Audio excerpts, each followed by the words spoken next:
Les damos la más cordial bienvenida a la clausura del Diplomado Políticas Públicas con Perspectiva de Género, el cual tuvo como objetivo identificar que el enfoque de género y sus alcances analíticos es una categoría de observación que cruza transversalmente toda la estructura social y que puede ser aplicada a todas las áreas de desarrollo social, a lo político, a lo económico, a lo ambiental, a lo social, a lo cultural o institucional. A continuación voy a presentar a las personas que nos acompañan el día de hoy.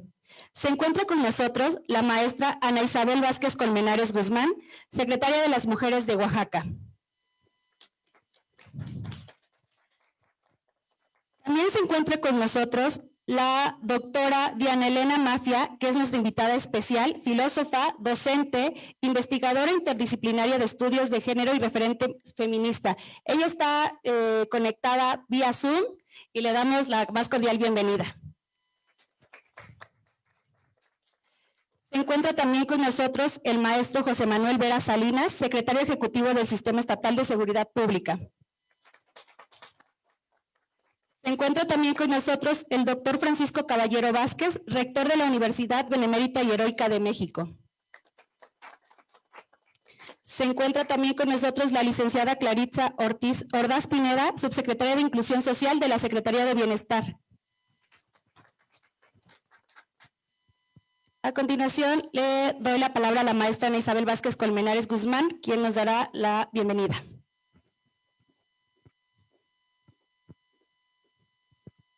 Muchas gracias. Pues creo que aquí sentada porque como estamos también en la transmisión. Muy buenas tardes a todas las personas que nos acompañan en esta transmisión, en un evento que es semipresencial. Estamos aquí en Oaxaca, en el norte de la ciudad, en San Felipe del Agua, culminando un proceso educativo que ha sido realmente muy importante, el Diplomado Virtual Políticas Públicas con Perspectiva de Género. Como saben, nuestro Plan Nacional de Desarrollo, nuestro Plan Estatal de Desarrollo, tiene como eje transversal que busquemos la igualdad sustantiva entre mujeres y hombres.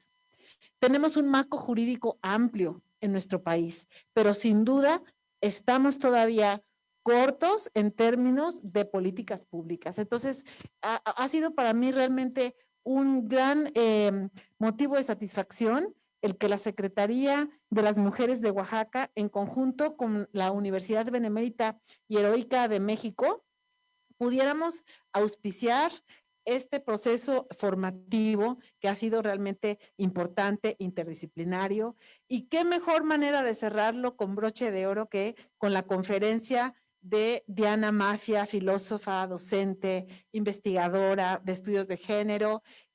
Diana, tienes muchas fans aquí en Oaxaca, de hecho, y en varios de los chats donde estuvimos compartiendo que iba a estar tu conferencia. Muchas gracias y gracias por la paciencia, perdona por la impuntualidad luego mexicana, pero ya estamos aquí.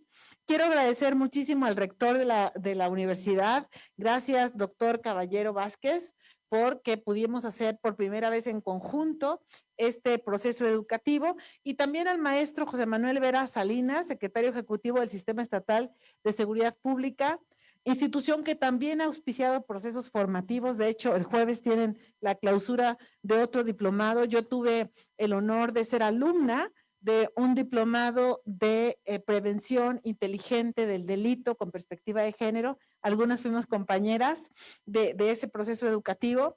Y hablando de compañeras, quiero agradecer mucho la presencia a través de representantes porque están trabajando muy fuerte. Entonces, mi querida amiga, la secretaria de Bienestar, Yolanda Martínez, designó a otra querida amiga, a Clarisa Ordaz, subsecretaria. Muchas gracias por estar aquí. Muchas gracias. También la secretaria Mariana Nazar de Movilidad, con quien hemos estado trabajando.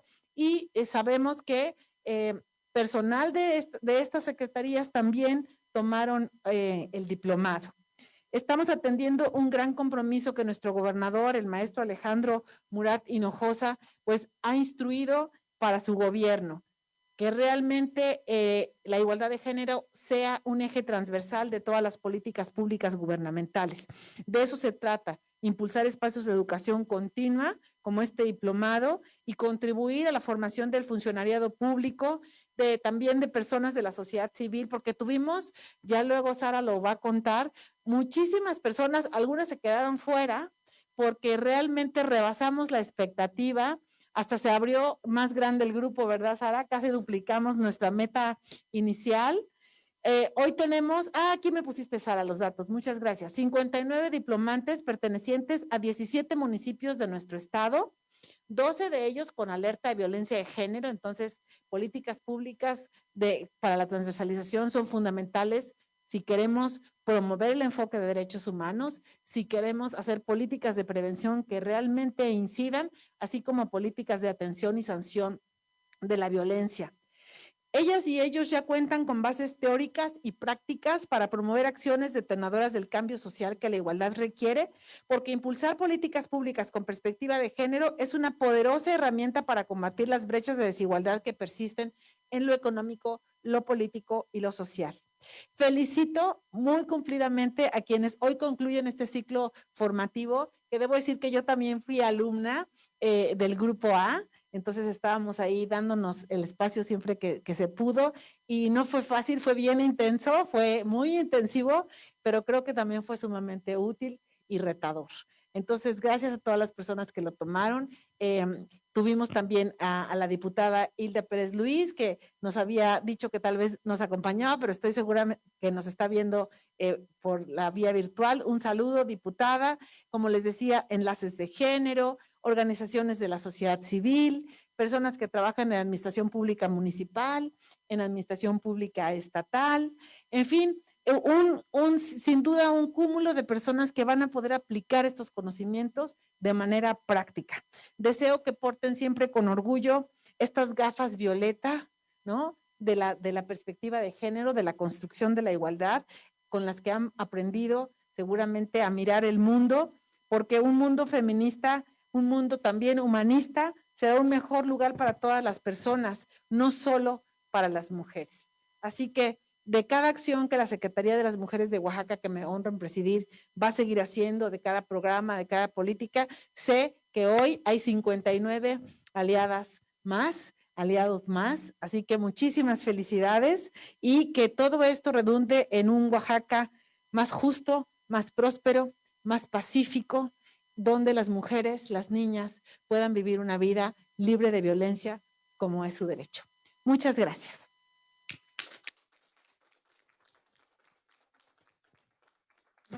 Gracias, maestra. A continuación, le permito darle la palabra al maestro José Manuel Vera Salinas, secretario ejecutivo del Sistema Estatal de Seguridad Pública. Gracias, muy buenas tardes a todas y a todos ustedes. Felicito a los 59 participantes. Entiendo que hay uno de la Ciudad de México. Doble felicitación. 4 hombres, 55 mujeres. Y por supuesto a Diana, que nos está viendo a la distancia, le mando un abrazo y un saludo. Hablar de igualdad, hablar de defender los derechos de la mujer en un estado como lo es Oaxaca, no es fácil, no es fácil. Las decisiones se toman con lo que hay y con lo que existe, no con lo que nos gustaría que fuera. Y hoy todavía tenemos muchísimos problemas en Oaxaca. 570 municipios, Diana, 14,000 comunidades, imagínate, donde aún creen que la violencia hacia las mujeres pues es una costumbre. No hemos podido erradicar ese pensamiento y decirles, la costumbre es nuestra comida, costumbre son nuestros bailables, costumbre es nuestra vestimenta. Tenemos que seguir trabajando y entre más conocimiento tengamos todos y todas, pero no solamente que nos lo quedemos nosotros, sino que vayamos a nuestros municipios y seamos una voz fuerte, que nos escuchen, que entiendan los hombres que la violencia por razones de género no es una costumbre. Y también las mujeres lo tienen que asimilar de esta manera para que se lo transmitan a las niñas y por supuesto también a los niños. Yo les puedo decir que en este gobierno hemos hecho un trabajo de pasión, de corazón, más allá de lo que nos toca como funcionarios públicos, porque lo ha sabido transmitir el maestro Murat, el gobernador del estado, no como una obligación, sino algo ya de corazón, de pasión, de seres humanos. En la problemática que tenemos en Oaxaca real es muy fuerte, Diana, y como tal la debemos de asumir. Y quienes están aquí con más de 2 diplomados, como es tu caso, y de todos los que, varios de los que estamos aquí, no es solamente es venir a aprender y salir y ya no hacer nada, sino tenemos que generar desde nuestra trinchera el trabajo necesario, uno, para que efectivamente, por cuestión de humanidad, se termine la violencia por razón de género. Y dos, pues por supuesto que las mujeres y los hombres tengamos las mismas oportunidades y no tengan ningún problema en cualquiera de los municipios de usos y costumbres o por partidos políticos que una mujer aspire a ser presidente municipal y sea violentada por el simple hecho de ser mujer. Entonces tenemos que estar pendientes de todo lo que pasa. Hablamos mucho del fortalecimiento o del empoderamiento de la mujer. Es tan difícil poder desdoblar esta frase de empoderamiento, en verdad. Lo reitero más aquí en el estado de Oaxaca. Cuando vemos que solamente el empoderamiento lo determinamos en la cuestión económica, que por supuesto es muy importante. Pero la unión de las mujeres, y si me equivoco, Diana, por favor, corrígeme porque yo tengo esa firme idea, el empoderamiento de la mujer también es cuando hay un grupo muy unido de mujeres, todas con el mismo pensamiento, porque como hombre,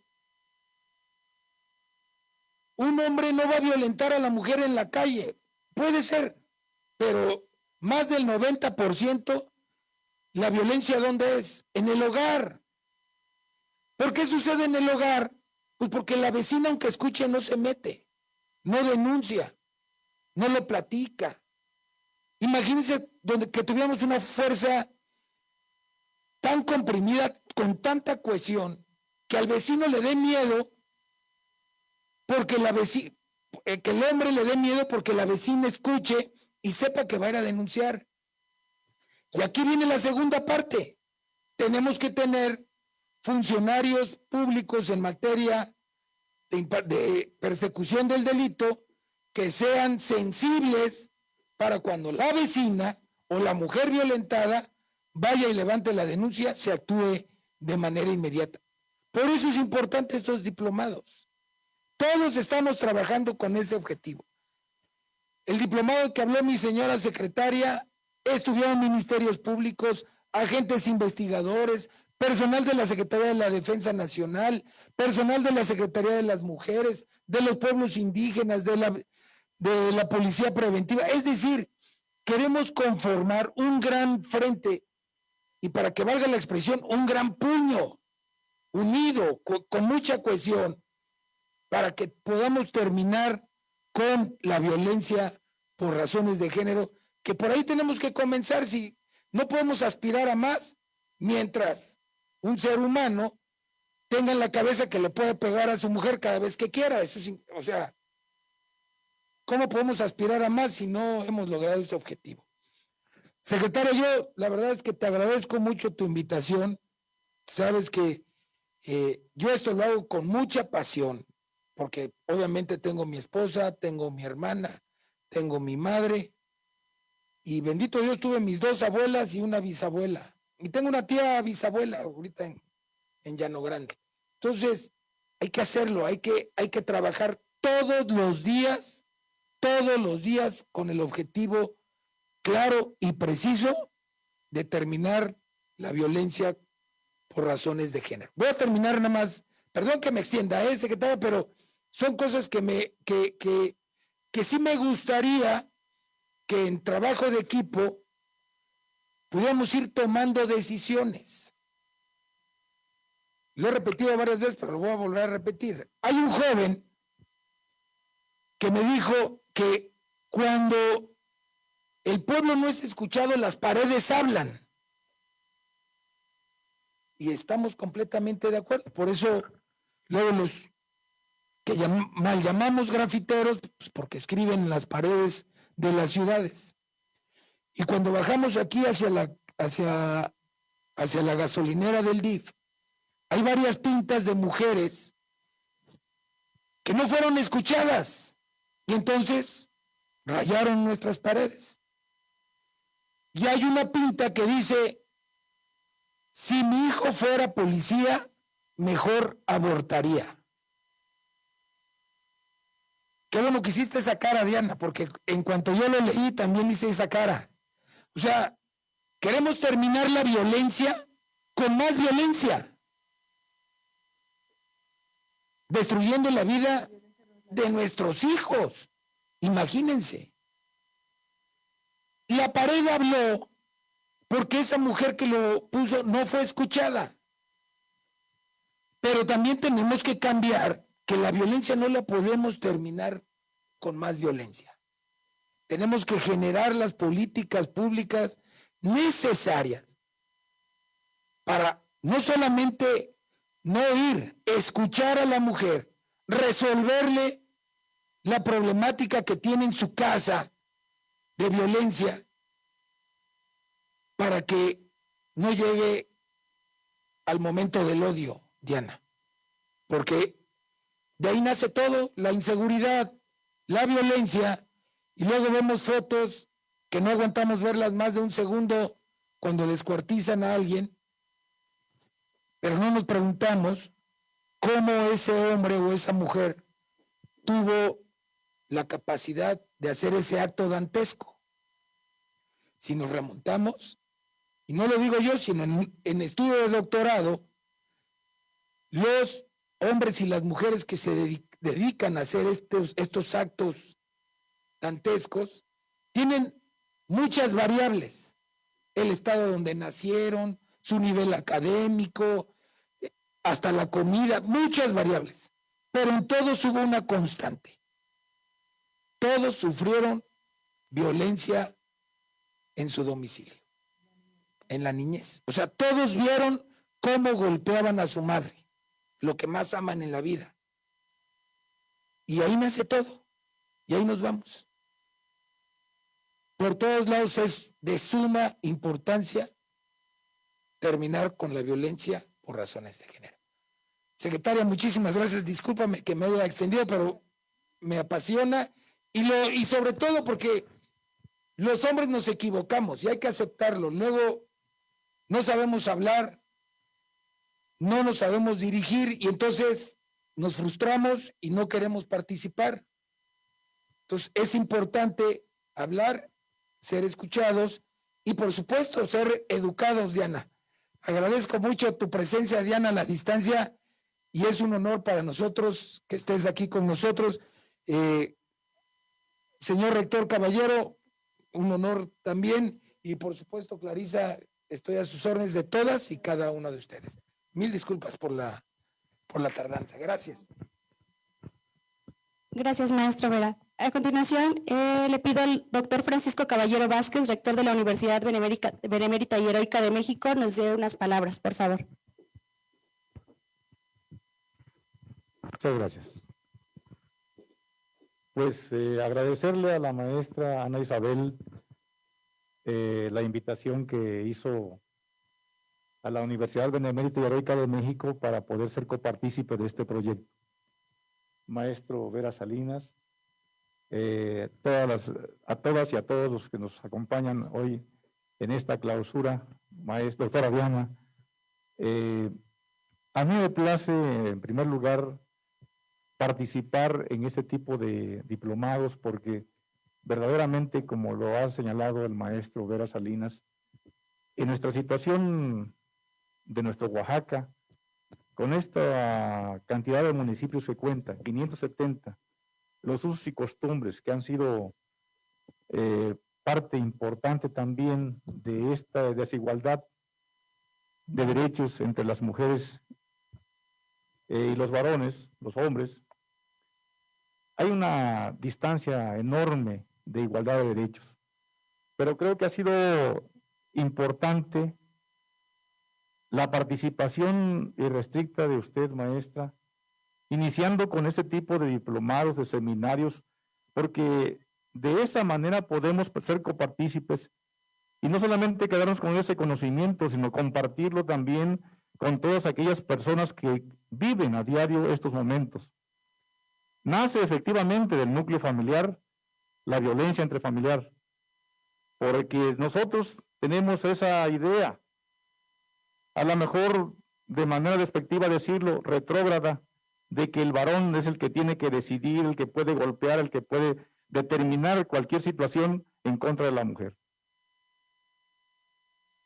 Ahora, políticamente estamos viendo la participación de la mujer de una manera más activa.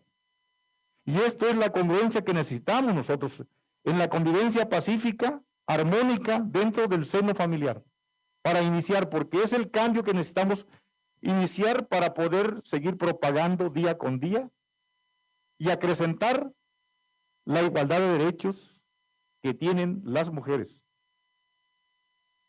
Por eso yo estoy de acuerdo en seguir participando con la educación, porque la educación es la columna vertebral, el desarrollo, primero de la familia, de los pueblos, de nuestro estado y de nuestro país. Considero que esto ha sido un momento propicio para que demos un cambio, que no puede ser radical, pero sí paulatino. Pero por algo tenemos que comenzar.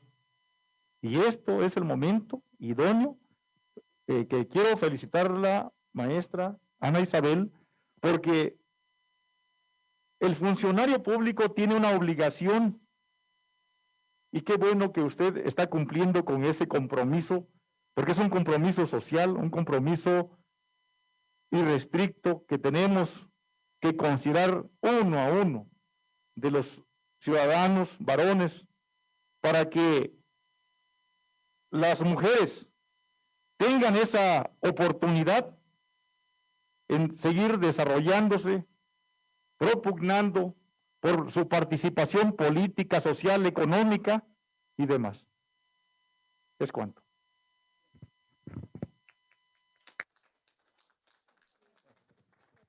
Muchas gracias. A continuación, quiero también presentar a la licenciada Angélica Avilés Álvarez, subsecretaria de Promoción, Participación y Equidad de Género de la Secretaría de las Mujeres de Oaxaca. Vamos a pasar a la conferencia magistral de la doctora Diana Mafia. Voy a leer su semblanza. Ella es doctora en Filosofía de la Universidad de Buenos Aires, doctora honoris causa por la Universidad Nacional de Córdoba, docente e investigadora del Instituto Indisciplinario de Estudios de Género de la UBA, directora del Programa de Actualización en Género y Derecho, posgrado de la Facultad de Derecho de la Universidad de Buenos Aires, UBA. Fue defensora del pueblo adjunta de la Ciudad de Buenos Aires en el área de Derechos Humanos y Equidad de Género. Fue directora académica del Instituto Hannah Arendt de Política y Cultura. Fue diputada de la Ciudad de Buenos Aires. Fundadora de la Red Argentina de Género, Ciencia y Tecnología. Dirige el Centro Cultural Tierra Violeta, donde está a disposición pública su biblioteca personal como parte de la Biblioteca Feminaria. Desde el 2012 dirige el Observatorio de Género en la Justicia del Consejo de la Magistratura de la Ciudad de Buenos Aires. Adelante, maestra Diana, por favor. Muchas gracias a todos y a todas.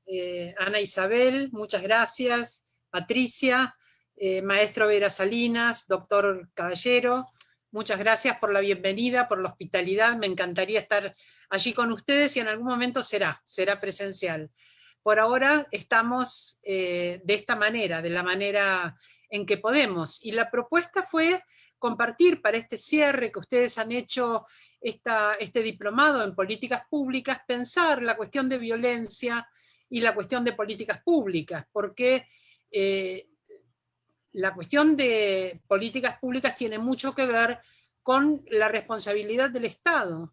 El Estado interviene con políticas públicas cuando tiene que crear igualdad, allí donde hay diferencias que generan desigualdades.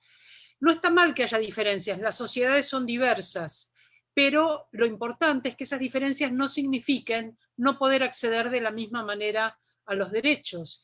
Y un gran factor de diferencias es precisamente la violencia, es un gran factor de desigualdad. Y con respecto a este factor de desigualdad, el Estado tiene muchas responsabilidades. Y son responsabilidades diversas, donde hace falta personas capacitadas y hace falta voluntad política. Una de las primeras a la que se refirió justamente Vera Salinas es desnaturalizar la violencia. La violencia no es un modo natural de vincularse, un modo de establecer autoridad. La autoridad se establece a través del reconocimiento, la autoridad se establece respetuosamente y no de una manera natural, sobre todo de los varones sobre las mujeres y sobre los niños y las niñas. Es decir, que la edad y el género de las personas no deberían ser un factor que implique que se va a establecer una relación violenta de disciplinamiento, ni tampoco debería tener un sentido de apropiación, de patrimonialidad. Muchas veces los varones tienen sobre los cuerpos y también sobre las vidas de las mujeres una relación patrimonial, de posesión, como si les pertenecieran, y por lo tanto cuando esa mujer se quiere separar o cuando tiene otra pareja o cuando se va, ellos generalmente reaccionan violentamente y muchas veces llegan incluso al femicidio. Entonces, primero que nada, en la sociedad desnaturalizar la violencia. Luego, prevenir la violencia. Prevenir la violencia requiere acciones especiales, requiere generar modelos de identificación de cómo se construye la paz, cómo se construyen las relaciones entre los géneros, respetuosas, equitativas. Prevenir la violencia significa estudiar cuáles son las situaciones de riesgo e impedir que esas situaciones de riesgo se transformen en agresiones. Hacerlo desde la infancia, el aprendizaje en general en la escuela de los roles de niños y niñas, de la protección de sus cuerpos contra el abuso, la manera de resolver los conflictos de un modo que no sea violento, todo eso tiene que ver con la prevención. Luego, atender de modo integral la violencia. La violencia no se trata solamente de ir al sistema de salud o incluso de acceder a la justicia cuando hay una violencia visible, física, porque hay muchas formas de violencia. Violencia psíquica, violencia económica, violencia institucional. Yo escuchaba esta cuestión de las paredes hablan y la reacción con la policía y pensaba, ¿cuánto de esta reacción tiene que ver con formas represivas que adopta el Estado, formas violentas y represivas de violencia institucional, muchas veces para silenciar la protesta social, para silenciar ciertas demandas sociales? Y esto entonces produce una reacción violenta también. Atender de modo integral la violencia significa también atender que muchas veces la dependencia económica de las mujeres tiene que ver con el permanecer en relaciones violentas, que muchas veces los niños y las niñas no tienen como sustento más que ese hombre violento que habita la familia y por lo tanto las mujeres toleran la violencia para poder sostener a sus hijos. Atenderla de modo integral quiere decir que el Estado atiende la violencia física, la violencia psíquica, la violencia económica, la violencia social. Luego, también el Estado tiene la función de sancionar la violencia, es decir, a través, sobre todo, de la justicia, no dar un mensaje de impunidad en relación con la violencia. Si alguien comete una violencia contra las mujeres, esa violencia no tiene sanción social porque está naturalizada en la sociedad. Y si llega a haber una denuncia, esa denuncia no llega a buen puerto. Muchas veces las mujeres son acusadas ellas mismas de provocar las situaciones violentas y muchas veces entonces queda ese hecho impune. El mensaje es, se puede seguir siendo violento sin costo ninguno dentro de esta sociedad. Por lo tanto, sancionar la violencia también es una función del Estado. Y finalmente, garantizar la no repetición de los hechos violentos. Y para garantizar la no repetición de los hechos violentos, muchas veces hay que hacer cambios estructurales, porque las estructuras del Estado, el tener lugares donde se puede ir a denunciar que sean accesibles, el que los trámites sean trámites que las personas pueden hacer con facilidad y no son dificultosos ni requieren la intermediación de otras personas, como por ejemplo abogados para poder hacer una denuncia y pedir ayuda, si el acceso a la justicia está garantizado, si hay una protección económica de las personas que sufren violencia, si hay refugios, todas estos cambios estructurales, un área específica de género y sobre todo el sistema de educación, un sistema de educación puesto al servicio de la igualdad. Todo esto es parte de las garantías de no repetición. Entonces, ante este factor de gran desigualdad que es la violencia, el Estado tiene la obligación de desnaturalizar la violencia, de prevenirla, de atenderla de manera integral, de sancionar a quienes son violentos o cometen actos violentos y garantizar la no repetición, haciendo aquellas modificaciones estructurales en el Estado y en la educación que correspondan para garantizar una vida libre de violencia, que es el derecho de todas las personas. Hay una división muy grande entre dos ámbitos dentro de la sociedad, el ámbito público y el ámbito privado. Cuando hablamos de políticas públicas, hablamos de intervenciones del Estado en el ámbito público. Pero poco a poco se ha ido tomando conciencia de algo que es un lema dentro del feminismo, y es que lo personal es político. Este es un lema que teníamos las feministas desde los años 70. ¿Qué quiere decir que lo personal es político? Quiere decir que aún aquellas relaciones más íntimas, más interpersonales, las relaciones de pareja, las relaciones de maternidad y paternidad, aquellas relaciones familiares que parecen transcurrir en el ámbito privado, sin embargo están atravesadas por relaciones de poder. Y estas relaciones de poder muchas veces asumen formas violentas de disciplinamiento, de agresión, y por lo tanto el Estado también debe intervenir en el ámbito de lo privado. Pero esto es algo que ha tardado muchísimos años. La visión de la tarea estatal, de la función estatal, era el Estado interviene en lo público y lo privado es algo ante lo cual se sustrae porque sería invasivo entrar en la vida privada. Es una idea liberal del Estado, donde el individuo tiene un límite en el que el Estado no puede intervenir.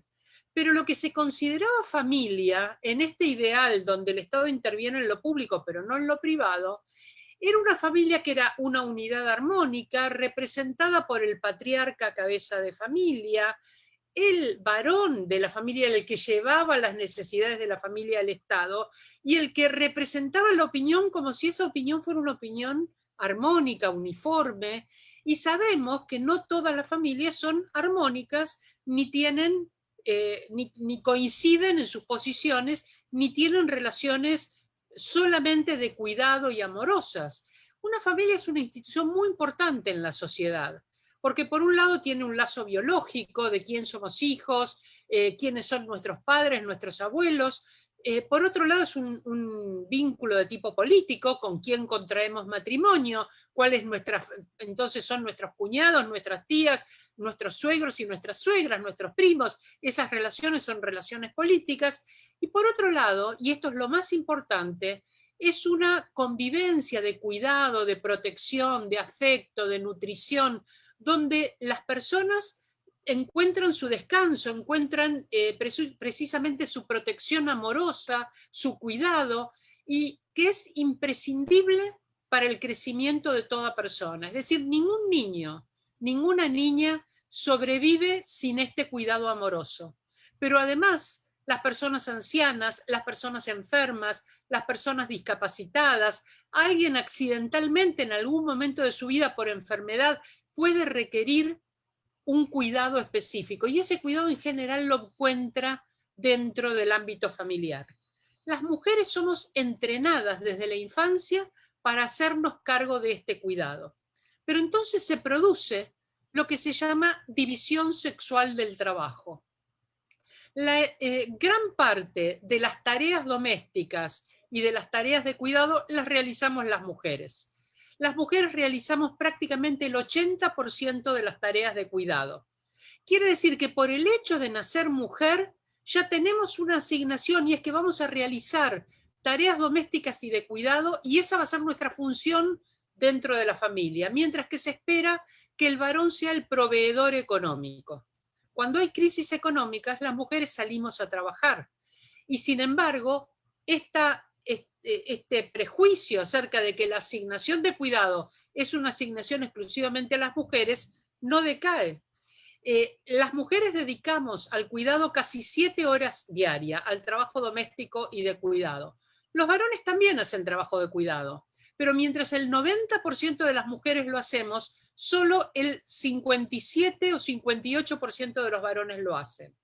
Y dedican al cuidado aproximadamente 3 horas y media semanales, mientras que las mujeres dedicamos unas 7 u 8 horas semanales a las tareas domésticas y de cuidado.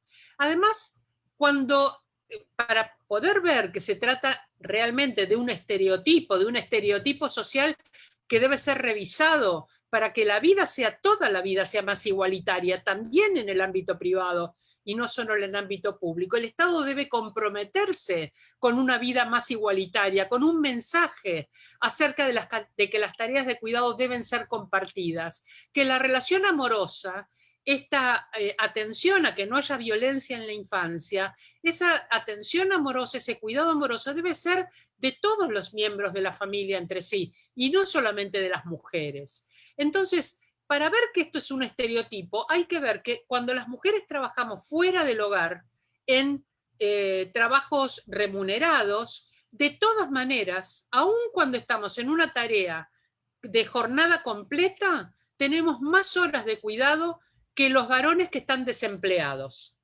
Una mujer de jornada completa usa unas 6 horas semanales para el cuidado, mientras que un varón usa 3 horas semanales aun cuando está desocupado.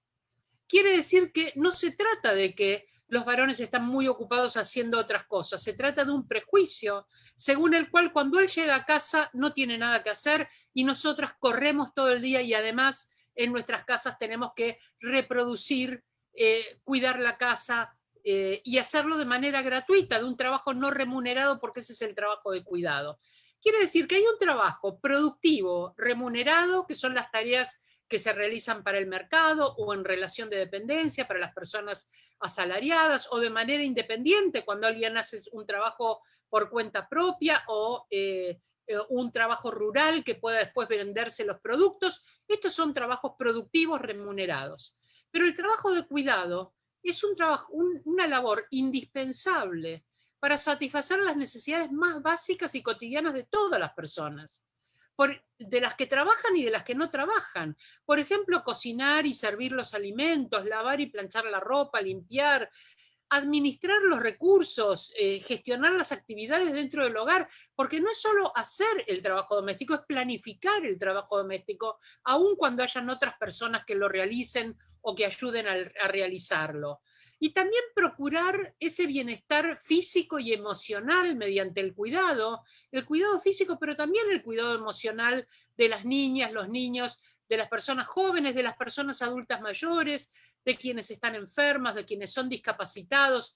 Todas estas cosas pasan en el hogar, pero también se espera que las mujeres las hagamos cuando estamos fuera del hogar, cuando estamos en la academia, cuando estamos en los lugares de trabajo, cuando estamos en la política.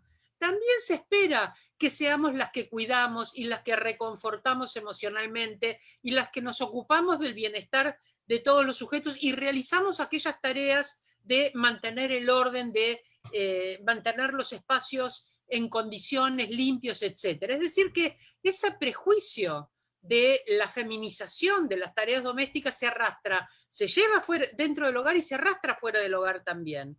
Y esto produce esta diferencia, esta división sexual del trabajo, este prejuicio de la división sexual del trabajo, que ocurre, insisto, aunque las mujeres trabajemos fuera del hogar, produce una brecha salarial, un abismo entre el salario de las mujeres y el salario de los varones. Las mujeres son las que sufren, en general, las que sufrimos mayores niveles de desempleo y mayores niveles de precarización laboral. Ganamos en promedio un 30% menos que los varones por el mismo trabajo. Y cuando el trabajo es un trabajo informal, como el trabajo doméstico, o cierto tipo de trabajos, la venta ambulante, otro tipo de trabajos, el 35% de brecha salarial. Quiere decir que esa brecha salarial, entre otras cosas, tiene que ver con una diferencia de género importante. Las brechas de género implican una distancia en el acceso, en el disfrute, en la participación y también en el control de los recursos, de los servicios, de las oportunidades, de los beneficios sociales que están asociados al trabajo. No solo el salario, las posibilidades de ascenso, las posibilidades de un bienestar, de tareas que nos resultan interesantes, que no sean marginales, etc. Donde más se refleja la división sexual del trabajo y donde más se reflejan las brechas, no solamente de salario, sino en estas condiciones laborales, es en el uso del tiempo. Yo no sé si han hecho en Oaxaca una encuesta de uso del tiempo. Ver cómo usan el tiempo varones y mujeres. Sería muy importante que la universidad encarara una investigación de esta índole, que el Estado encarara desde su dirección de la mujer una investigación de esta índole.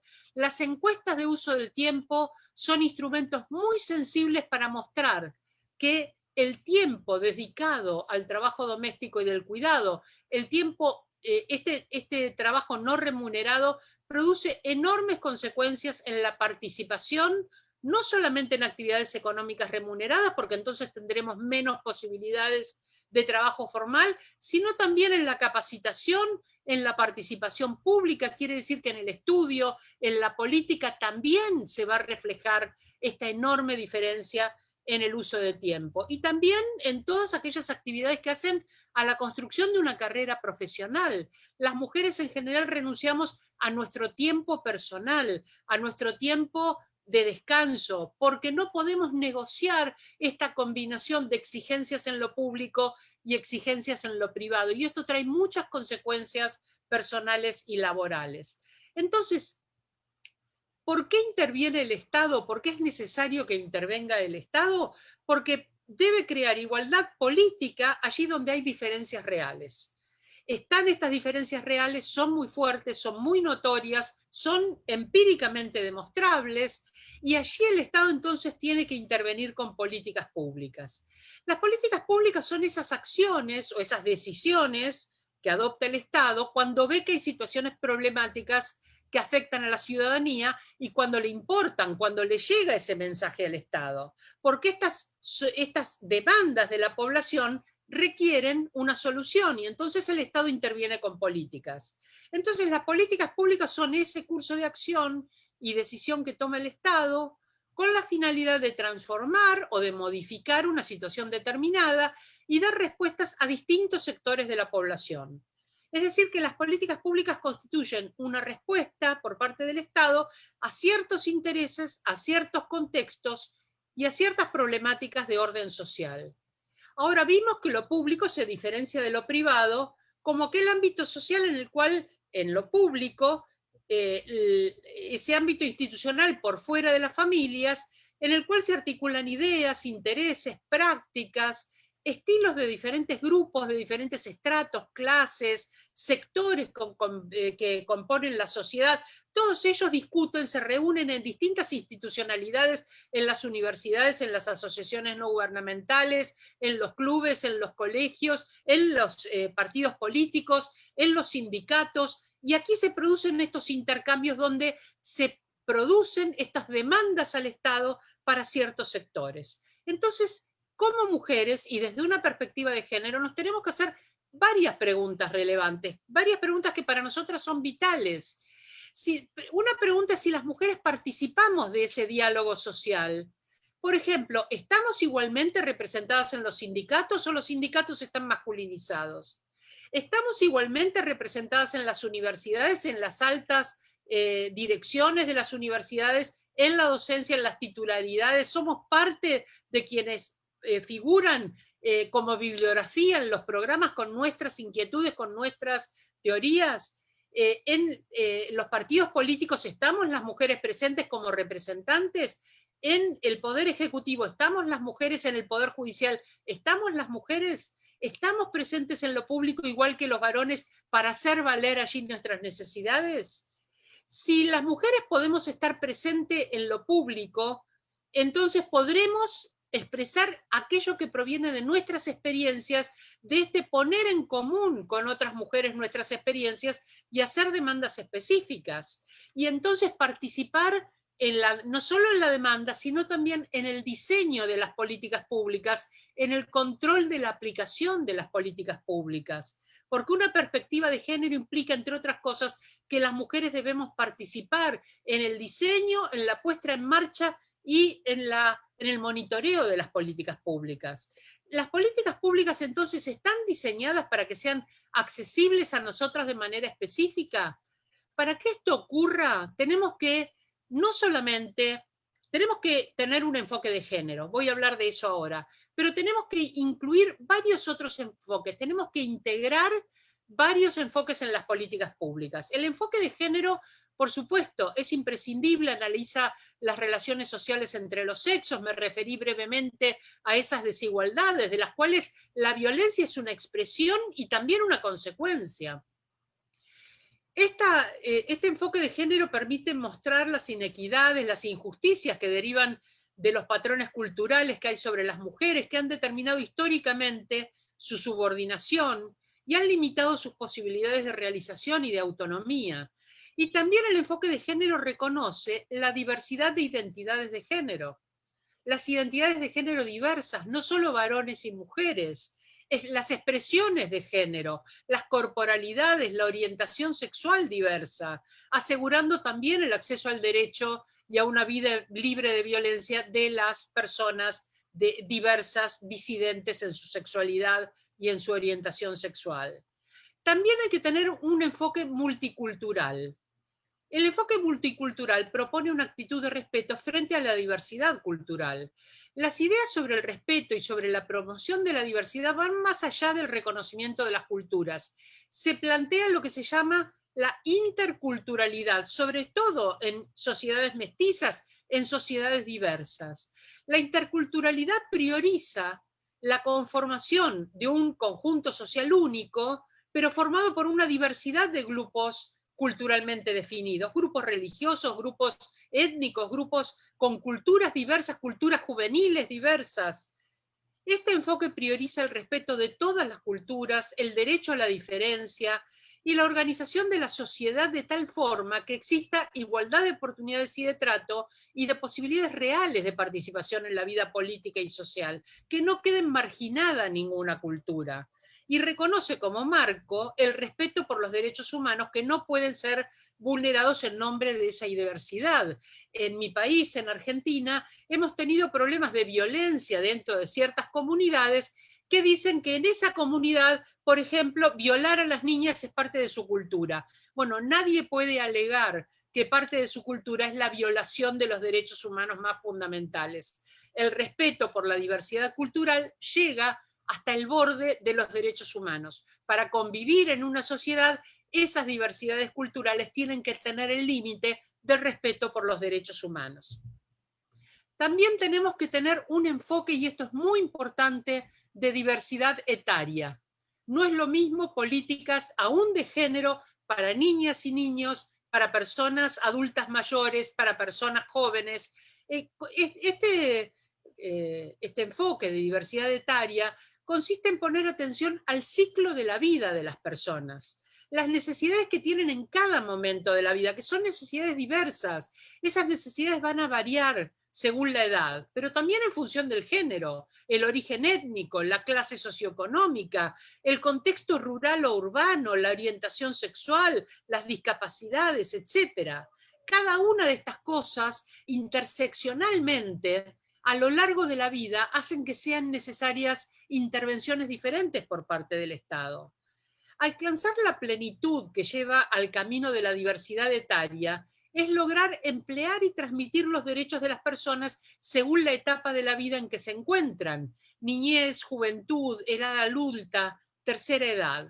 Para el desarrollo pleno de la persona se conocen derechos específicos en cada etapa de la vida, y por eso hay convenciones como la Declaración de los Derechos del Niño, la Convención para la Eliminación de todas formas de discriminación contra la mujer, pero también la nueva Convención para los Derechos de Personas Adultas Mayores.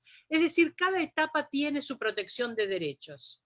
La Convención, por ejemplo, de los Derechos del Niño, reconoce a los niños como sujetos de derechos, pero convierte también a los estados y a los adultos en titulares de la obligación de respetar esos derechos y de hacerlos respetar. Es decir, que a cada derecho que se hace válido corresponde una obligación por parte del Estado y una obligación de respeto por el resto de la sociedad. Otro enfoque importante es el enfoque hacia las personas con discapacidad. Y aquí se plantea, y hay una convención para los derechos de las personas con discapacidad, una convención reciente, se plantea el concepto de vida independiente para las personas con discapacidad, es decir, el concepto de autonomía.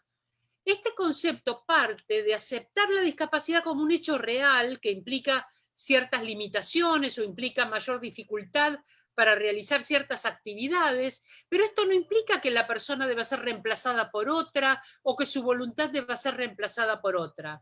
Esa persona puede hacer valer su autonomía, pero para eso, pues, su vida independiente, pero para eso necesita por parte del Estado un sistema de apoyos.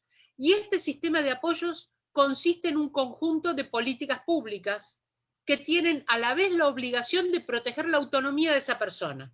Por ejemplo, una persona con discapacidad queda embarazada. ¿Tiene derecho a la maternidad? ¿Tiene derecho a decidir si ha sido violada la interrupción del embarazo?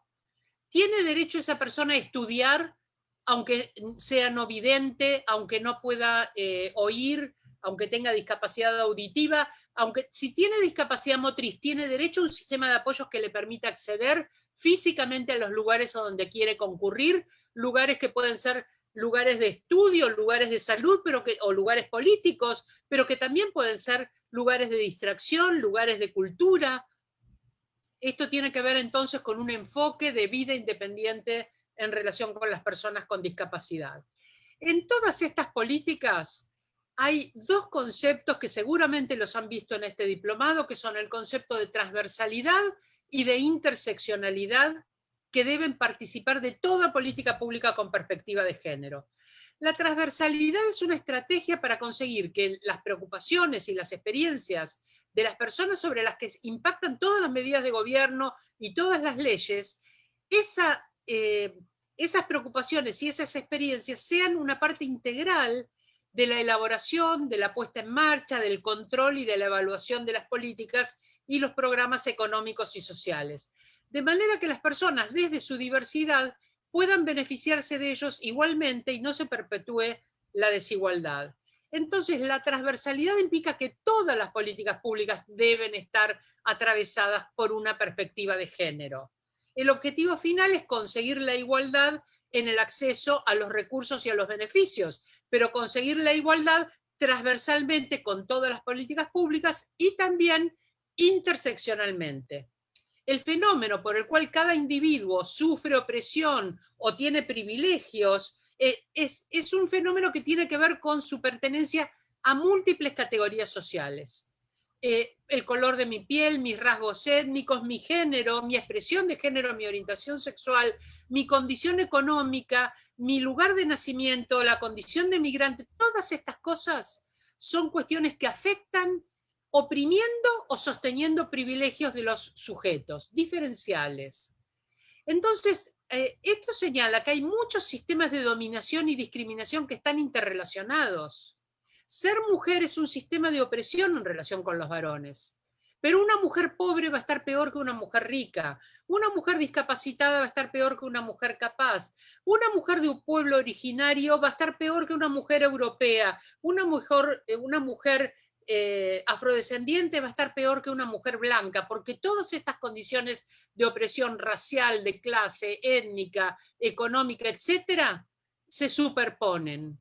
Y entonces esta condición de interseccionalidad examina de qué manera varias categorías biológicas, sociales, culturales, como el género, la etnia, la clase, la discapacidad, la orientación sexual, la religión, la edad, la nacionalidad y muchos otros ejes de identidad interaccionan en varios niveles simultáneos, múltiples, y las políticas deben estar atentas a que no toda mujer es equivalente a otra mujer, no todo varón es equivalente a otro varón, no todo niño otro niño, no toda niña otra niña, porque interseccionalmente pueden estar atravesados por muchas condiciones diversas de vulnerabilidad. Entonces, políticas públicas con perspectiva de género, transversales e interseccionales. Esto implica 3 requerimientos para esta política pública: transversalidad, más interseccionalidad, más perspectiva de género. ¿De qué manera las llevamos adelante? ¿Cómo las hacemos operativas? Primero tenemos que analizar y diferenciar cómo impactan las políticas o las leyes que vayamos a impulsar, cómo impactan en cada grupo social: mujeres, hombres, niños, niñas, jóvenes, personas adultas mayores, diversidad de género y orientación sexual, personas con discapacidad, migrantes, indígenas. Planeo una política, ya tengo que empezar a analizar y a proyectar de qué manera diferencial va a impactar.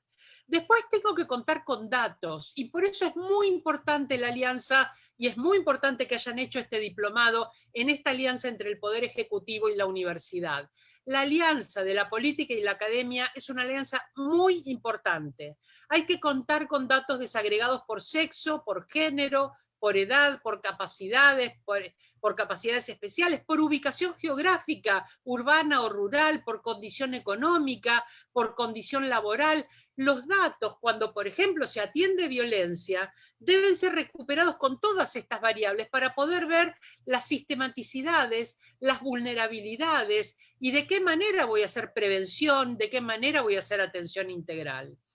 Y en tercer lugar, además de ver este análisis diferencial en el impacto y desagregar los datos, incidir sobre las relaciones desiguales de género, incidir sobre las relaciones desiguales y no solo sobre las mujeres. No se trata solamente de hacer políticas focales en las mujeres. La posición de las mujeres no puede enfocarse de manera aislada, fuera del contexto de las relaciones más amplias entre las mujeres, los varones y las identidades no binarias. Y a eso hay que sumar el análisis con pertinencia de la condición económica, cultural, edad, el contexto donde viven, porque podría decir que hay 4 modos diferentes de hacer políticas. Una son aquellas políticas que no incluyen a las mujeres, pero que hacen invisible que las están excluyendo. A estas políticas se las llama políticas ginopes. Es como una miopía con respecto a lo femenino. Muchas políticas han tenido este formato, sobre todo en los partidos políticos. Se universaliza, por ejemplo, el voto. Se hablaba del voto universal cuando las mujeres no votaban. Y entonces no solo excluían a las mujeres, sino que hacían invisible la exclusión. En esto tiene mucho que ver el lenguaje, porque el lenguaje, al no ser un lenguaje inclusivo, al universalizar en masculino, no siempre hace visible si las mujeres estamos incluidas o no en los derechos. Entonces se hace una convocatoria para trabajo, para trabajadores, y cuando van las mujeres le dicen no, es solo para varones. O para un cargo necesitamos funcionarios, y cuando las mujeres quieren acceder se dan cuenta que ellas no pueden. Pero en el lenguaje y en la política hay una ceguera con respecto a la exclusión. No se hace visible la exclusión. Ese es un tipo de políticas. Un segundo tipo de políticas, que han sido las políticas que se pusieron a funcionar sobre todo desde organismos internacionales, están específicamente dirigidas a mujeres. Buscan beneficiarlas de manera directa, porque una cosa que se ha comprobado es que cuando se aplica un subsidio para las mujeres, este subsidio repercute en todo su grupo familiar. En cambio, cuando se subsidia a varones, no siempre se vuelca sobre los hijos, sobre la esposa, etc. Entonces, muchas veces subsidiar mujeres es una manera indirecta de fortalecer el acceso a la educación de los hijos, el acceso a la salud de los hijos, la nutrición de los hijos. Por lo tanto, muchas veces se ha focalizado políticas en mujeres, beneficiándolas, pero de una manera que refuerza los estereotipos. Una política pública focal hacia mujeres refuerza que ellas son las responsables del cuidado, algo con lo que empecé esta charla y que me gustaría poder discutir con ustedes. Si el cuidado es una necesidad humana, todas las personas somos responsables de cuidarnos colectivamente. Entonces, si le doy un subsidio a una mujer jefa de hogar para que ella cuide que los hijos vayan a la escuela, que los hijos coman, se nutran adecuadamente y que los hijos estén saludables, se vacunen, vayan al médico, etcétera, si le exijo eso como contraprestación de este subsidio que le doy, estoy exigiendo que ella se mantenga en ese rol doméstico. Entonces, muchas veces, aunque benefician de modo inmediato a las mujeres, estas políticas focalizadas refuerzan los estereotipos de género. Otro tipo de políticas son las políticas de género, de las que seguramente han hablado en este diplomado. Son políticas que toman en cuenta las diferencias de género, toman en cuenta las relaciones desiguales de género y tratan de incidir para producir igualdad allí donde hay desigualdad. Y por último, hay políticas feministas.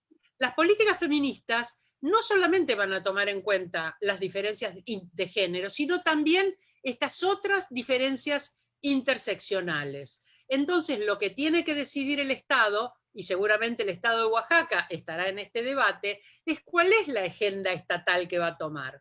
¿Va a tomar una agenda de género? Es decir, ¿se va a ocupar de la desigualdad entre varones y mujeres, procurando que el Estado intervenga con políticas públicas transversales y específicas para promover la equidad? ¿O va a tomar una agenda feminista que, además de producir equidad de género, reconozca que hay muchas otras formas naturalizadas de opresión, múltiples y cruzadas, formas que tienen que ver con el género, pero también con la clase, con la etnia, con la edad, con la discapacidad, y que todas estas condiciones pueden configurar modos violentos de imponer las condiciones de convivencia? Con esto termino yo mi charla porque me gustaría tener una oportunidad, si tenemos unos minutos, a lo mejor de hacer algún intercambio. Muchas gracias.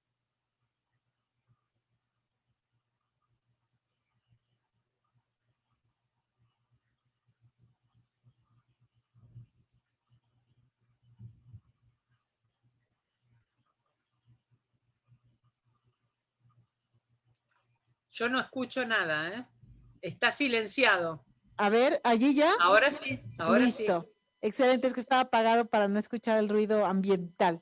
Bueno, estamos aquí en una sala con alumnas, con alumnos, con personas que no fueron alumnos del diplomado, pero que son decisores de política pública. No sé si alguien tiene alguna pregunta. A mí sí me gustaría, en todo caso, que tú nos dijeras, tú has sido diputada, has estado en la academia, has estado también en la actividad, en el activismo de la sociedad civil. Entonces, conoces todas estas facetas del feminismo, el feminismo como epistemología, el feminismo como marco teórico, pero el feminismo también como una agenda política. Y hablaste también de la perspectiva de género, porque en efecto hay perspectiva de género institucional que no se asume feminista, ¿no? Y aquí en Oaxaca hay un movimiento feminista muy, muy realmente fuerte, con muchas organizaciones de la sociedad civil, con también muchas manifestaciones, sobre todo de las chicas más jóvenes, de profundo enojo, Diana, de estas paredes pintadas, de destrucción. A mí me queda clarísimo que, digamos que las chicas de hoy están todavía, me parece que viven más descarnadamente los efectos violentos de un sistema patriarcal donde mujeres de generaciones antes, digamos, estaba más matizado porque si la caballerosidad, que si te portabas, que si eras una mujer con cierta manera de comportarte, ¿no? O de vestirte, eso de alguna manera te daba una cierta protección. Hoy no hay eso. O sea, vayas vestido como monja o como sea, puede ser acosada en el transporte público, puede ser violentada. Entonces, yo sí creo que vivimos tiempos mucho más descarnados en ese sentido y me gustaría saber tu punto de vista al respecto de estos movimientos feministas que cada vez, y yo lo entiendo con justa razón, manifiestan su enojo de una manera muy activa, pero al mismo tiempo decíamos, ¿qué tanto la violencia es la fórmula para detener la violencia. Es como una paradoja, ¿no? Entonces, a mí me gustaría poner esa pregunta, en lo que paso el micrófono si alguien tiene alguna otra, o que Elsie, en todo caso, nos diga si el público tiene alguna otra. Muchas gracias. Adelante. Pero muchas gracias por tu pregunta, Ana Isabel. Me parece muy importante reflejar lo que ha tenido de cambios el movimiento feminista. Yo efectivamente atravesé desde distintos lugares el activismo, pero siempre en relación con los otros espacios. Estoy en la vida académica hace muchos años, este año cumplí 40 años de docente en la universidad, pero mi docencia en la universidad estaba relacionada con grupos de activismo y estaba relacionada también con las políticas, con la incidencia en las políticas públicas. Cuando me tocó estar en el Estado, estar en política como defensora del pueblo, como diputada, ahora como dirigiendo un observatorio de género en la justicia, desde distintos poderes, vinculándome también con organizaciones sociales y con la academia. Y por supuesto, desde el activismo, con muchas compañeras tratando de hacer incidencia en las políticas públicas y también generando un cambio muy importante en la academia, porque el ingreso de los estudios de género, de los estudios de las mujeres y mucho más de los estudios feministas en la academia, modificó cuestiones epistemológicas muy importantes, cuestiones que tienen que ver con la legitimidad de los saberes, con los sujetos autorizados de esos saberes, con las condiciones de puesta a prueba de esos saberes, es decir, que hubo una modificación muy importante de los parámetros de legitimación del conocimiento, y eso por supuesto tiene que ver también con cambios relevantes en la academia.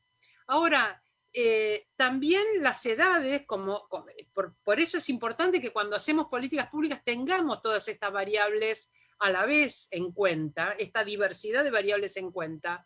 Los movimientos más jóvenes, yo creo que hay dos irrupciones muy importantes en los feminismos. Una son los llamados feminismos populares o feminismos comunitarios. El feminismo era algo de las clases medias ilustradas, académicas, de profesionales, de gente que leía mucho, que leía libros feministas. Bueno, hoy el feminismo no es a través de los libros, el feminismo es a través de las vivencias, de autorizarse como experiencia, que es una experiencia que debe ser legitimada, debe ser consolidada con otras personas con experiencias semejantes, debe ser exigido que esas experiencias se tomen en cuenta. En las propias comunidades por uso de disrupciones, los movimientos comunitarios, los movimientos identitarios de los pueblos originarios han sido conmovidos por el feminismo, donde las feministas comunitarias les dicen: es verdad que el patriarcado vino con la colonización, pero vino a entroncarse con un patriarcado que ya era un patriarcado originario. Las relaciones dentro de las comunidades siguen siendo desiguales. Los territorios no deben ser elementos de disputa, pero los cuerpos tampoco deben ser elementos de disputa. No debe explotarse y no debe corromperse la tierra, el agua, los recursos naturales, pero tampoco deben explotarse y corromperse los cuerpos de las mujeres, la capacidad sexual de las mujeres, la capacidad reproductiva de las mujeres. Es decir, que esa vinculación entre cuerpos y territorios ha sido resignificada de una manera muy importante por los feminismos comunitarios. Y los feminismos jóvenes adoptan una manera de activismo muy distinta a la del discurso. Es una manera performativa, es una manera de poner los cuerpos significativamente en lo público, apropiándose del espacio público. Muchas de nosotras hemos vivido muy encerradas en nuestras casas y en el espacio privado, y donde se nos decía que el lugar peligroso era la calle, que en nuestras casas estábamos más protegidas.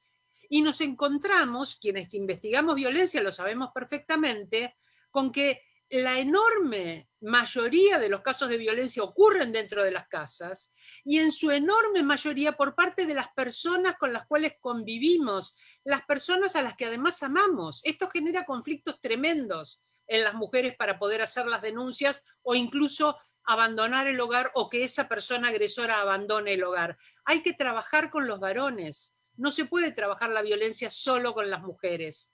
hay que trabajar los conceptos de masculinidad, revisarlos, pensar masculinidades no violentas, pensar masculinidades no patriarcales. Esto es parte de la evolución de los varones jóvenes también. Es decir, que los varones tampoco, no solo las mujeres, los varones tampoco aceptan tan apaciblemente los lugares tradicionales. Entonces, en esta explosión que han tenido los roles de género, y también las identidades diversas tienen que ver con esta puesta en escena de las diferencias, esta puesta en escena de las exigencias. Las jóvenes muchas veces tienen un activismo que es un activismo de corporalidades, es un activismo de consignas, es un activismo de bailes en la esfera, pueden tomar los cuerpos como soporte de los, no solo las paredes se escriben los cuerpos, se escriben las caras, se muestran los cuerpos desnudos, mostrando que aún desnudas no tienen por qué ser violadas. Entonces eso genera muchas veces mucha conmoción en los grupos más conservadores, ¿no? Yo creo que parte del motivo por el cual se produce esa vandalización a veces de lo público a través de las paredes o a través de cierto tipo de consignas, es porque no se ve que se ve que la protección de la propiedad privada es una protección en la que el Estado pone más cuidado que en la protección de los cuerpos de las mujeres. Se ve que la protección de determinado tipo de instituciones, que son instituciones que han consolidado la opresión de las mujeres, se pone más cuidado y más tacto que en la manera de cuidar a las mujeres. Entonces, estas son muchas veces los orígenes de este modo aparentemente más violento, pero es una violencia reactiva. Eso es algo que habría que trabajar en las escuelas, que había que trabajar en los lugares, en las universidades, en los lugares donde las adolescentes y las jóvenes se reúnen, y trabajarlo varones y mujeres. Hay un modo que han adoptado los grupos más jóvenes, que es el modo del escrache, el modo de la denuncia pública a través de las redes. Entonces se dice, bueno, pero entonces el acusado no tiene manera de defenderse, porque una vez que se lo ha acusado, los demás, la cultura de la cancelación, los demás lo sacan de las redes sociales, ya no lo invitan a las actividades, lo marginan. Bueno, ¿cómo trabajar estas cosas que tienen que ver con modos diferentes de establecer justicia, cuando se siente que la justicia institucional no nos representa, no nos recibe, no nos escucha, no tiene respuestas para aquello que vamos a presentarle como las injusticias o como los daños que nos produce vivir en relaciones sociales tan desiguales como aquellas en las que vivimos? Así que yo creo que efectivamente hay una cuestión juvenil de mucho activismo en otra frecuencia, en otro código.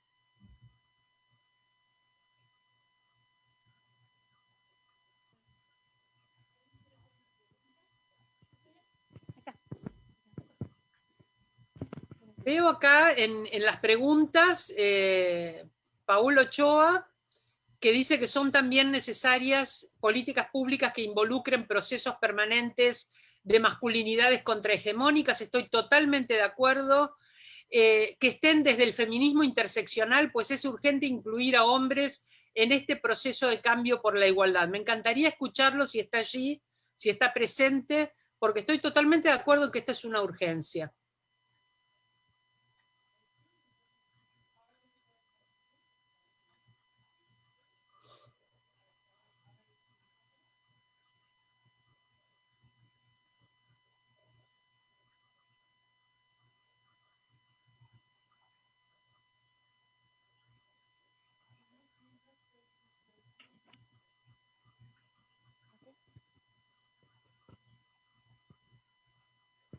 Hola, mi nombre es Nadia y más bien, pues el agradecimiento, ¿no? Por la ponencia tan valiosa que nos ha hecho, maestra Diana, y también saber, nos ha comentado mucho sobre el ámbito público, su trabajo, pero bien quisiera conocer en el ámbito privado, o sea, en el hogar, cómo ha llevado este feminismo a cabo, ¿no? Claro, el ámbito privado también ha ido cambiando mucho. El ámbito privado está regido por un ideal que es un ideal que ha tenido un quiebre, que es el ideal del amor romántico. A las mujeres nos han entrenado para que nuestro destino sea el destino de la familia, de formar una familia. Se supone que las mujeres en algún momento vamos a elegir o vamos a ser elegidas por alguien que nos va a completar. El ideal del amor romántico presume que no estamos completas hasta que con un hombre no formamos una unidad. Y ese hombre será nuestra mitad, nuestra media naranja, o sea, no somos ni siquiera un cítrico completo hasta que un hombre no nos completa, ¿no? Buscamos esa otra parte que es la que nos va a dar sentido. La unidad, entonces, es la pareja, no es la mujer sola. Las mujeres solas vamos a tener un destino completo cuando logremos formar una pareja con el objetivo de formar una familia, es decir, de tener hijos. ¿Y esto qué implica? Implica que toda la vida vamos a ser dependientes. A los varones no se los educa esperando formar una pareja y tener hijos. Se los educa para tener un trabajo, para tener una profesión, para competir, para destacarse en un deporte, en una actividad, etc. Entonces, las mujeres, el ideal del amor romántico es un ideal dependiente, es un ideal que nos hace entonces esperar que sea otra persona la que nos dé sentido. Y también ocurre que en este ideal del amor romántico se espera que nuestra satisfacción esté completada dentro del ámbito de la familia, que allí obtengamos todo lo que queramos obtener. Ese es el sentido de nuestra vida. Nuestra satisfacción tiene que estar en el ámbito de la intimidad. Cuando esto no ocurre, es que hemos fracasado. Si buscamos nuestra satisfacción fuera de la familia, no somos el tipo de mujeres que se espera que seamos. Entonces, no siempre la familia es la que nos da el sentido para vivir y no siempre es un lugar de satisfacción. Si es un lugar de abuso, si es un lugar de violencia, si es un lugar de indiferencia, ese lugar no va a ser un lugar donde vivamos de manera feliz nuestra vida. Y podemos tener además otro tipo de ideales, y esto no necesariamente tendría que significar renunciar a tener una pareja o renunciar a tener hijos. Hay un dilema entre la vida pública y la vida privada que consiste en que la vida pública está pensada para varones que vienen equipados con una mujer que cuida hijos. Y la vida privada está pensada para mujeres que se consagran 100% al cuidado. Entonces, cuando las mujeres trabajamos, se ignora la necesidad de conciliación entre nuestra vida privada y nuestra vida pública. Y cuando las mujeres estamos en el ámbito privado, se ignora que esas tareas deben ser compartidas por quienes viven en esa casa, por varones y por mujeres. Que lo justo es que esa tarea sea una tarea compartida. Entonces, es muy importante revisar esta vida privada, revisarla como una vida que también es política, como decíamos al comienzo en ese eslogan, ¿no? Estas relaciones personales también son relaciones políticas. Entonces, si no vale el ideal de amor romántico, ¿quiere decir que no vale ningún ideal? No, de ninguna manera. Tenemos que buscar otros ideales amorosos, ideales compañeros, ideales de paridad, ideales donde las personas se realicen mutuamente, se cuiden mutuamente, se amen mutuamente, pero también donde compartan aquellas responsabilidades de los roles que asumen.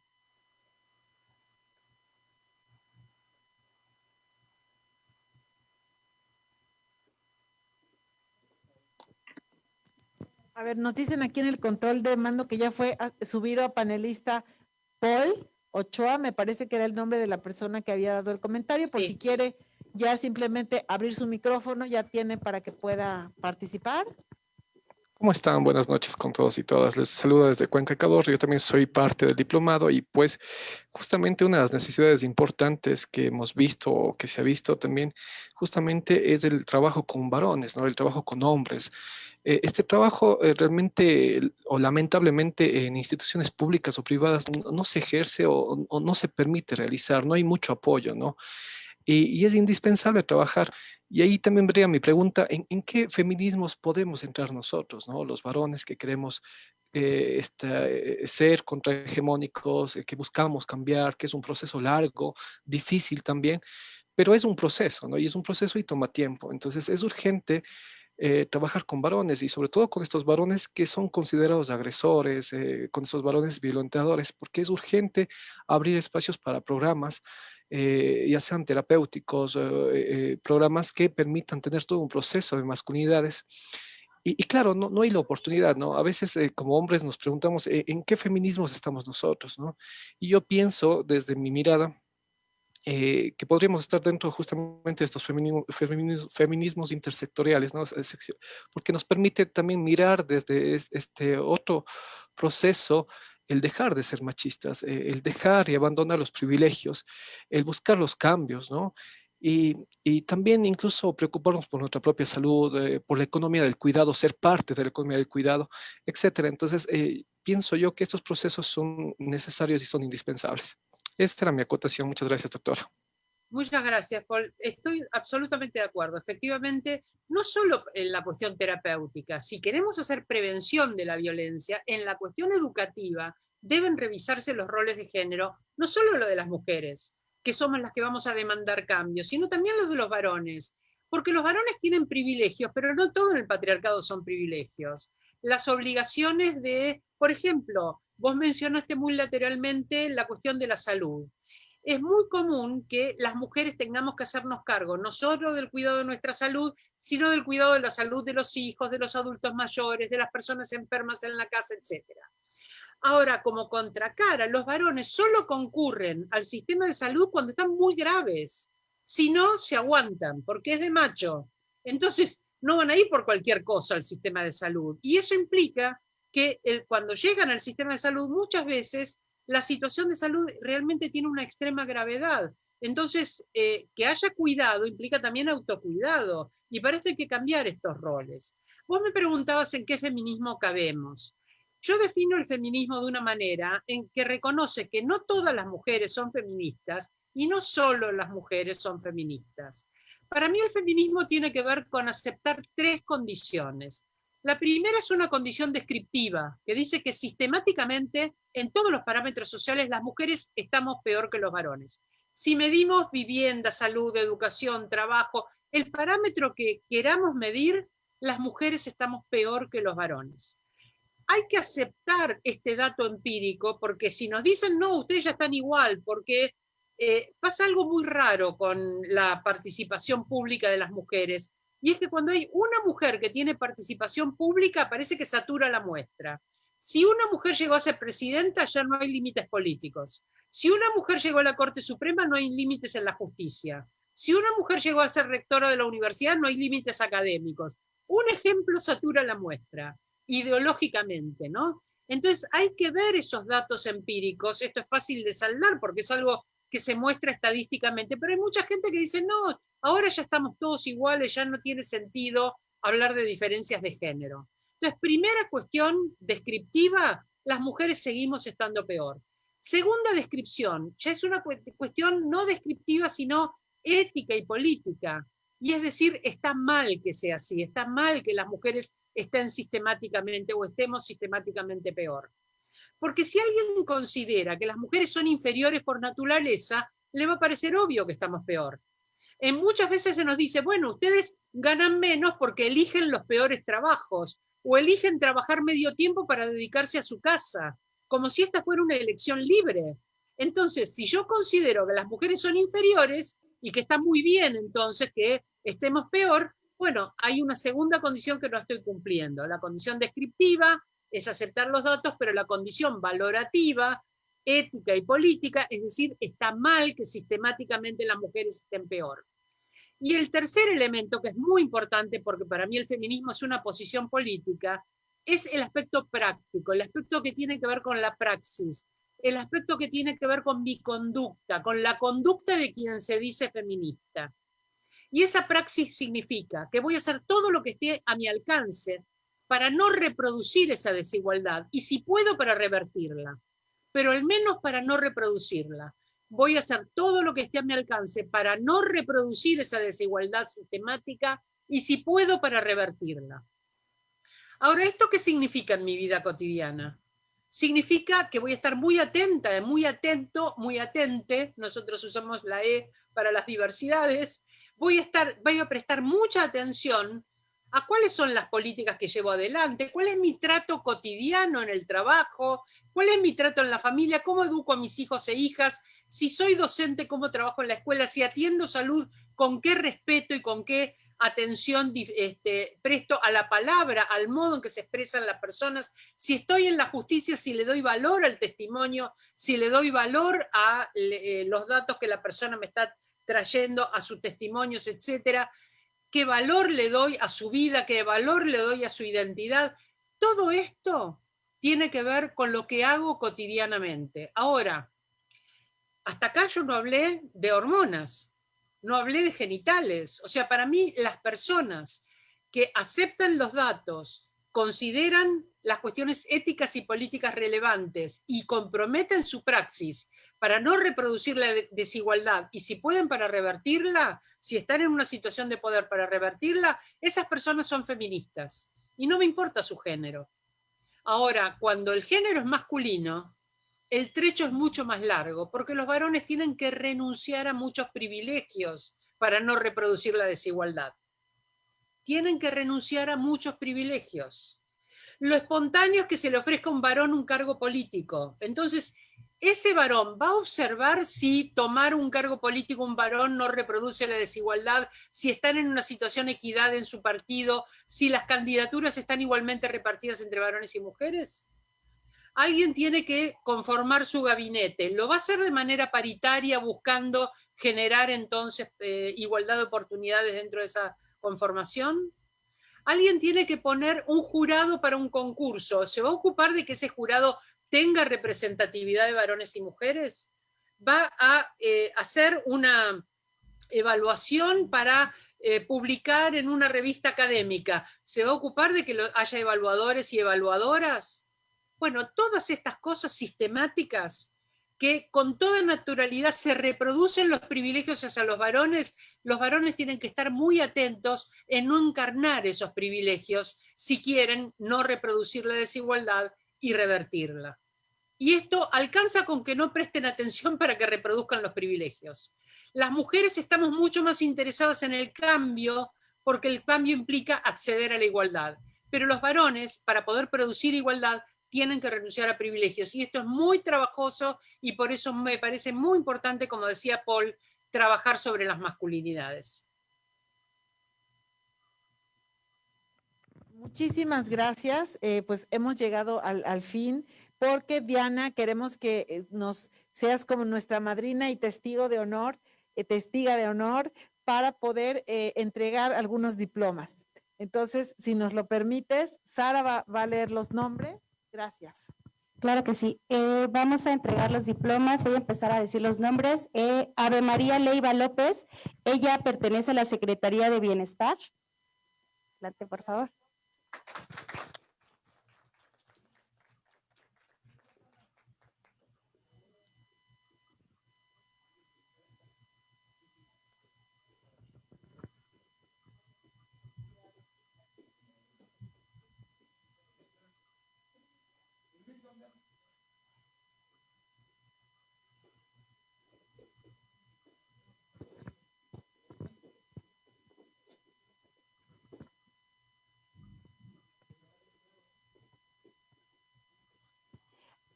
También está con nosotros Lucero Arizandi Robles Vega. Ella es enlace de género de la Secretaría de Movilidad.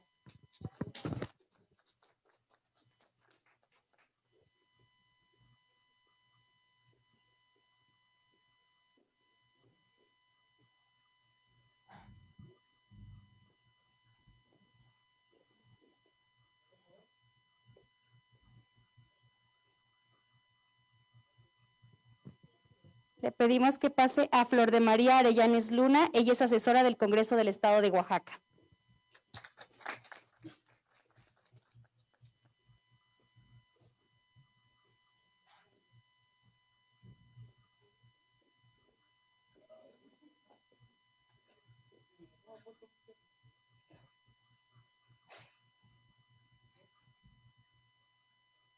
Está también con nosotros Ana Laura Suárez González. Ella es asesora del Centro de Desarrollo para las Mujeres de Putla, Villa de Guerrero.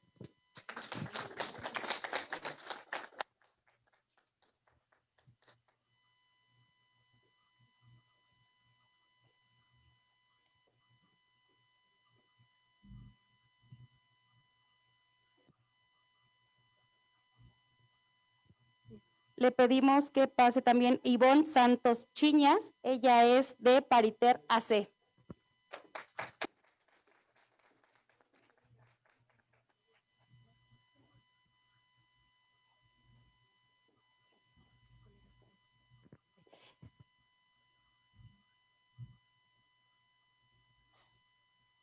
Pedimos que pase Joena Martínez Luis, ella es docente de telebachillerato.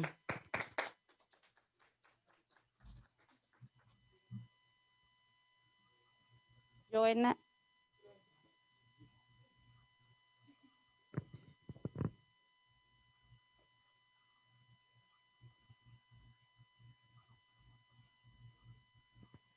También le pedimos que pase a Nadia Paola Cruz Hernández. Ella pertenece a la Secretaría de Seguridad Pública del Estado de Oaxaca.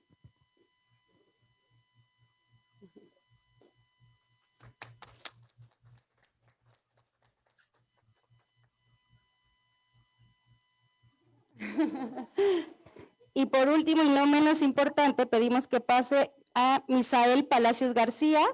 Él es de Pariter AC.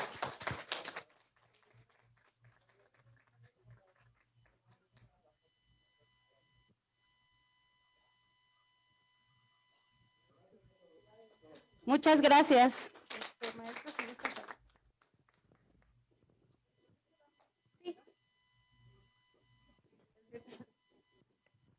Pues muchísimas gracias, Diana, por ser aquí testiga de honor y de verdad por tu conferencia, que fue como decimos aquí en México, un garbanzo de a libra.